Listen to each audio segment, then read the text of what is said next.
বাংলার এক গ্রামে থাকত গণেশ নামের এক কৃষক। ভোর হতেই সে মাঠে যেত। লাঙল আর বলদ নিয়ে শুকনো জমি ফেটে গেছে।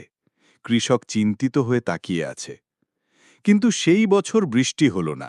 জমি শুকিয়ে ফেটে গেল। ধান মরে গেল। রাতে আকাশের তারার নিচে গণেশ আকাশের দিকে তাকাচ্ছে। তবু গণেশ হাল ছাড়ল না। সে বলল, হে মাটিমা, আমি তোমায় ছাড়ব না।